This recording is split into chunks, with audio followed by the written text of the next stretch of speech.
Hey all, I'm going to do an updated meta attack roster guide. There are two main schools of thoughts when it comes to attacking. You have people, particularly in EU, who are looking to play and control the outside space, and then from there just naturally win point because there will not be a spot for other people to play. This is an attack strat that tends to be a lot slower, tends to be a little bit harder to execute from a newer company perspective, but can have really good results because there's basically no spot for the point team to get healed, and then they just get choked out, so they just completely play for the outside, and they care about point enough to have people on it, but not enough to really prioritize ticking. And then the opposite end of the spectrum is what's run in NA, where people tend to stack point a lot more. There's things like SNS that are getting played in order to live on point versus crashes, and then people are generally playing to crash point and then go back to the outside and maintain that space. But most of the cooldowns are actually going on the point versus being used to control on the outside of point. This is a really big difference between the two regions, and I'm going to be doing a meta attack strat guide for NA. I think both ideas are perfectly acceptable, but I think the NA idea is generally a lot easier to win with, and I think is something that is better for most new companies to kind of go with that style, because space control is a really hard topic to master, and it's hard to know where to play when, and there's a lot of builds there that people have been playing for a very long time that are not as common in other game modes, so it's just a lot easier in general to play the more ranged-oriented strat that NA plays. This strat comes out to be 13 Great Axe Warhammers, 7 IGVGs, 6 IGBBs, 2 Disruptors, 6 Bows, 4 Fire Staffs, and 1 SNS. So it's very ranged heavy. The main idea here is if the point is not ticking, your ranged are able to control the space on the outside because range is just significantly overtuned with the current patch between bows and Fire Staff and IGBB. IGBB is something that was a little bit more underrated until as of recent. IGBB has kind of come about again because it's able to protect backline versus disruptors a lot better than other builds, and disruptors in general just kind of fail to penetrate versus IGBB since IGBB got a damage increase with the current patch compared to what happened on the previous live patch, which allows you to control your space better. When you have that space controlled, then your bows and your fire staff are able to really pump damage wherever they want. From what I've seen, EU rosters tend to run more Fire Staff BBs, and NA doesn't really believe in Fire Staff BB anymore because Fire Staff BB inherently is just kind of a not a pad oriented build, but it's really just built to burst clumps, and it just kind of lacks compared to separating the two. And NA also really likes Ice Gauntlets, because Ice Gauntlets slow down the enemy, buys more time for range to do damage. EU tends to not really worry about Ice Gauntlets as much and runs things like Greatsword in order to get through Ice, because you aren't going to be slowed due to Relentless Freedom. So starting off with the point groups here, Heavy SNS has been meta across NA for a very long time. There are some people that run two of them, there's some people that run one of them. The main reason why people are running SNS is for the 20% weaken. The other benefit is the passive old Fortify, which is very good and is very useful to surviving clump metas. Then there's three medium or heavy. I think heavy is slightly preferred, but most bruisers still run medium just because it's their comfort and they actually like being able to dodge versus heavy's dodge is generally pretty lackluster. Great Axe Warhammer. Those builds are mostly built to set up clumps and kind of make point not a safe spot for other people to play in due to the presence of Warhammers in the area. They do decent damage, but these builds are built to survive. They're not really built to do all the damage in the world. That being said, with the 300 con change, it's just naturally very easy to survive with these builds. The main thing that you're looking out for is for detonate plays, which are very common in NA, and I think they're less common in EU, but people like to detonate the point a lot and try to blow it up. So you have to be declumped enough to not get detonated, but you want to kind of clump onto them and detonate them at times. Heavy IGVG, there's typically two of those that are slotted. This is the slot where some people cut a heavy IGVG and then go for another heavy SNS. The idea behind having two heavy SNS on point is you can control both your space and push into their space with an SNS versus having to commit to one or the other, which allows your army to kind of better be in two spots at once. The other main reason why SNS is being run is it's giving your team roughly an 80% effective HP advantage. EU kind of gets around this by going for double single target heal, and it gets around this by slotting SNS. I think SNS is still generally a little bit better than going for two healers in the point group just because it provides better army util. than two healers. But at the end of the day, they're both two different ways to make it so that your army is able to live effectively. The two healers is probably better if you're able to control your space a little bit more. The SNS is better if you want to try to pump point and people are generally playing for point a little bit more. So it's kind of a preference there. The medium IGBB I have also slotted in point group.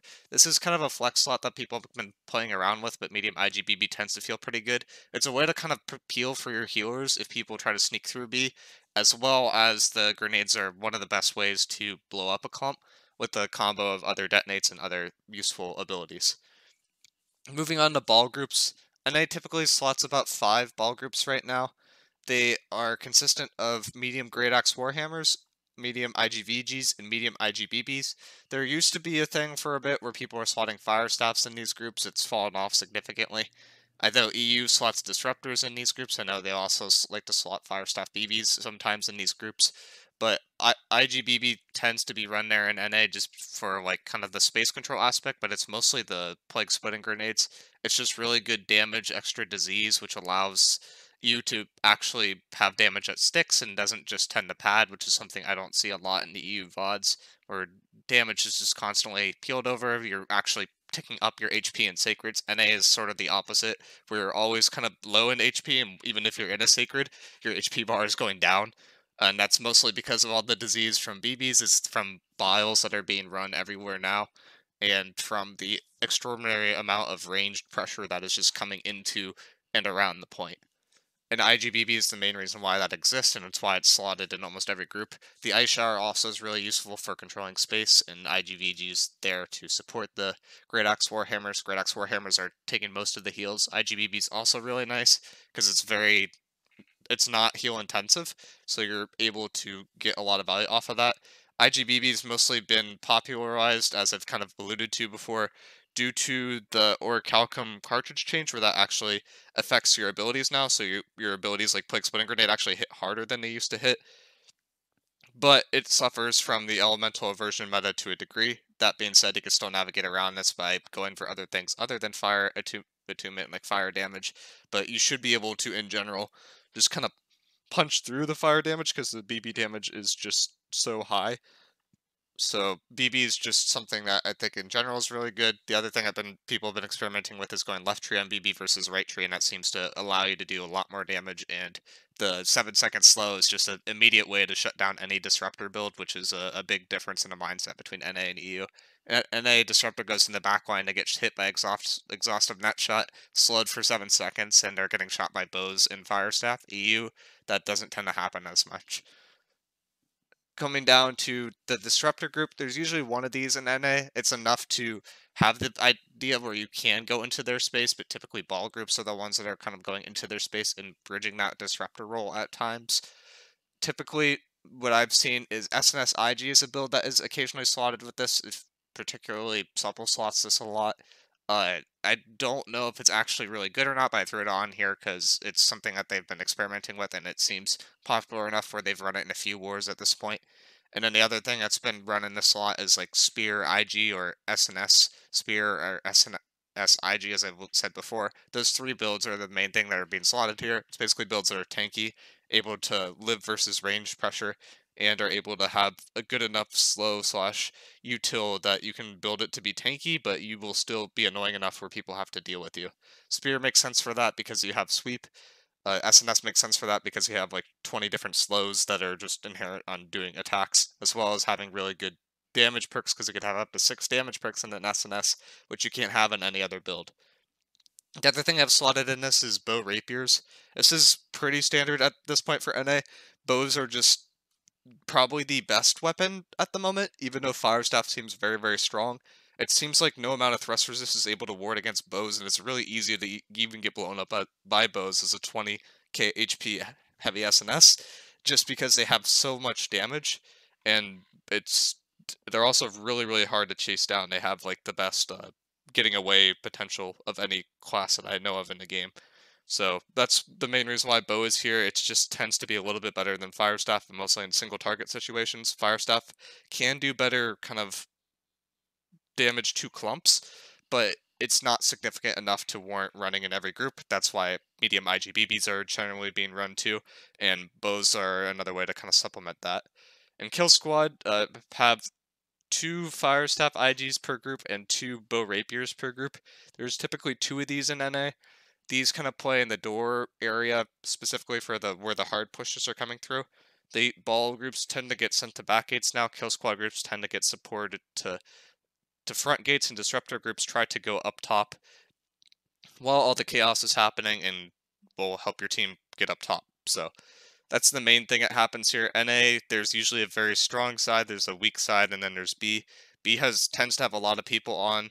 From EVODs that I've seen, B tends to get abandoned a bit more, and people tend to put more pressure on the side gates. NA, that tends to not work super well, because there are so many ranged players up top in A and C that you just get blown up before you even get in the gate. Like, it's very hard for a healer to live, versus 2 bows and 2 fire staff IGs just raining hell down from you on each side gate, and that's typically where they will stand on a defense. And that's usually the hard part of attack, is figuring out a way to deal with those kill squad groups, because the entire way up will be mined. You get up top, and then they're going to be able to run away forever because they're light, and they will have better range than you. So that's the not very fun part about the meta in NA, is just figuring out a way to get through, and it's the reason why it's so strong on defense. But from an attacker standpoint, you kind of want to breach heavy on the back gates with your ball group, kind of get in, and then from there you have your strong side of the fort, whether it be A or C, and then you have your B, and then those push it in at the same time. I've made videos on actually breaching into fort, so you could watch those, and I'll link them in the description. But this is the main thing I've seen in NA. I think some slots in here differ, but it's like a little bit of preference, but it's generally this is the setup that people have gone for. The group 8, 9, and 10 have differed a little bit. The medium IGBB slot has differed a little bit, but everything else has been fairly static at this point. So that's what I have for this one, guys, and I'll see you guys in the next video.